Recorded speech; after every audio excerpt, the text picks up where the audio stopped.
Silence! Silence, please! I said I want silence in my court! Order, order!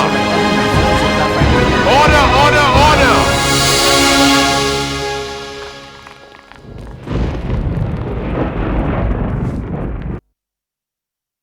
Milord, मेरी अगली गवाह हैं miss Shalini Sachdev.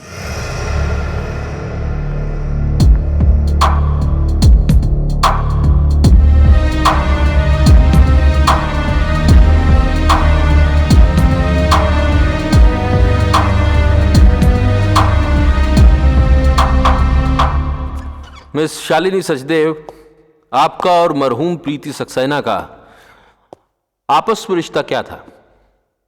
वो मेरी दोस्त थी। यूं कह लीजिए कि वो मुझे अपनी बहन की तरह मानती थी।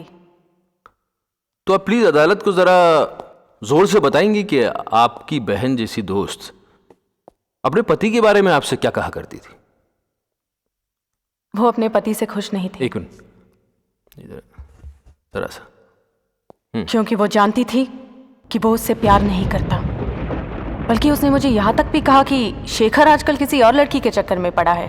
कुछ और भी कहा होगा प्रीति जी ने आपसे? हाँ, यही कि वो शेखर सक्सेना से बहुत जल्द तलाक लेने वाले हैं। Thank you Shalini ji. Your witness please. सबसे पहले तो मैं आपको एक कॉम्प्लीमेंट देना चाहूंगी। You're a very pretty girl. बहुत खूबसूरत हैं आप। Thank you. Miss Shalini, Preeti Saxena ने तलाक की बात आपसे कब की थी? तारीख मुझे याद नहीं है। फिर भी यही कोई 2-3 महीने पहले। Are you sure? या कार्य साहब अंधेरे में तीर मार रही है। क्या यह सच नहीं है कि मरने से 6 महीने पहले ही प्रीति सक्सेना ने आपसे अपने सारे ताल्लुकात खत्म कर लिए थे? नहीं, हम लोग फोन पर बात करते रहते थे और क्लब में मीटिंग होती थी हमारी। आपको याद है आप आखिरी बार उनसे कब मिली थी?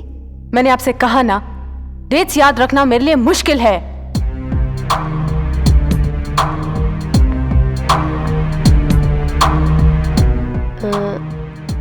क्या ये सच है आपको शेखर सक्सेना अच्छे लगते थे? What do you mean? I mean, आप उनकी पर्सनालिटी, उनके चाल चलन, उनकी दौलत से काफी इम्प्रेस थी? ऐसी कोई बात नहीं थी। बात ऐसी ही है शालिनी जी। क्या ये सच नहीं है कि प्रीति सक्सेना ने आपसे अपने सारे ताल्लुकात इसलिए खत्म कर दिए थे क्योंकि वो जानती थी कि आप उसके हस्बैंड को अपनी तरफ अट्रैक्ट करने की कोशिश कर रही हैं? Objection your honour. गवाह को प्रेशराइज करने की कोशिश की जा रही है अननेसेसरीली। पर मैं इसे साबित कर सकती हूँ your honour. Overruled.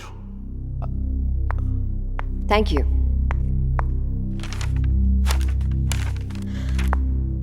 Miss Shalini, क्या आपने दिसंबर 7, 1999 को शेखर सक्सेना के ऑफिस में बार बार फोन करके उनसे बात करने की कोशिश नहीं की थी?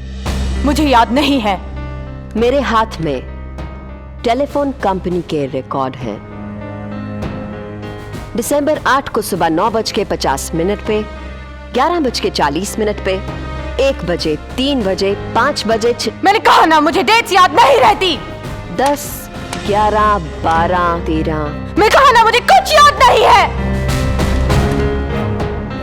पूरे महीने में एक भी दिन ऐसा नहीं जब आपने कम से कम शेखर सक्सेना को 10 बार फोन करने की कोशिश ना की हो। ये सब क्या हो रहा था? तुम इसके बारे में पता नहीं कर सकते? क्या आपको ये भी याद नहीं कि 31 दिसंबर को आपने शेखर सक्सेना को एक चिट्ठी लिखी थी? प्रेम पत्र। ये झूठ है।